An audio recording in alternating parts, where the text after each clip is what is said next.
BNP মহাসচিব মির্জা ফখরুল ইসলাম আলমগীর অভিযোগ করেছেন, জাতীয় ঐক্যফ্রন্ট ভাঙার অপচেষ্টা করছে সরকার। জাতীয় ঐক্য সুদৃঢ় করতে না পারলে ফ্যাসিস্ট আওয়ামী লীগকে ক্ষমতা থেকে সরানো সম্ভব নয় বলেও মন্তব্য করেন তিনি। এদিকে ঐক্যফ্রন্ট নেতারা বলেছেন, জনগণের জমে থাকা ক্ষোভ বিস্ফোরিত হলেই ভেসে যাবে অপশক্তি।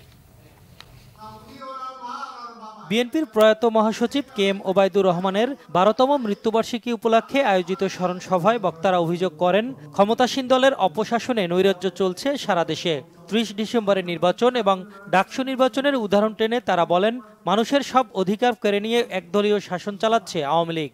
এত বড় অনাচার হলো ২৯ তারিখ রাতে, ৩০ তারিখ সারা দেশ বিক্ষোভে ফেটে পড়লো না কেন? সমস্ত অন্দরে কন্দরে আগুন লাগলো না কেন? আমরা তো পারিনি, এটাই তো সত্যি কথা। অথচ ঢাকা বিশ্ববিদ্যালয় তো পারলো। আগুন সব জায়গায় হয়তো লাগাতে পারেনি, কিন্তু বলেন কুয়েত ৩২ হলের মধ্যে মেয়েরা যে প্রতিবাদ দেখালো, সেইটুকু প্রতিবাদও যদি আমরা দেখাতে পারতাম, তাহলে নিশ্চয়ই পরিস্থিতির পরিবর্তন হতে পারত।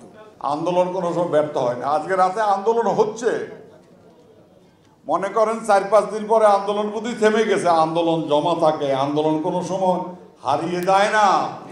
সকল আন্দোলন পুঞ্জীবিত হয়ে যেদিন বিস্ফোরিত হবে সেদিন ভেসে যাবে। আলোচনায় বিএনপির ভাইস চেয়ারম্যান শাহ মোয়াজ্জেম ঐক্যফ্রন্ট গঠনের যৌক্তিকতা নিয়ে প্রশ্ন তোলেন। যদিও মহাসচিব মির্জা ফখরুল ইসলাম আলমগীর বলেন, দেশ ও জাতির কঠিন সময়ে সব শ্রেণী পেশার মানুষের ঐক্যের বিকল্প নেই। কথা হলো নির্দলীয় সরকার ছাড়া ইলেকশন হবে না, ঠিক কথা হয় নাই? কিন্তু তা তো হলো না, দলীয় সরকারিতে হলো। কথা হলো খালেদা জিয়াকে ছাড়া হবে না, খালেদা জিয়াকে ছাড়া হলো না। তারপরে কেন ইলেকশন? আমাদের তো অন্য কারো দরকার নাই, কেউ কিছু মনে করবেন না। আমাদের কারো দরকার ছিল? আমাদের কারো দরকার ছিল না।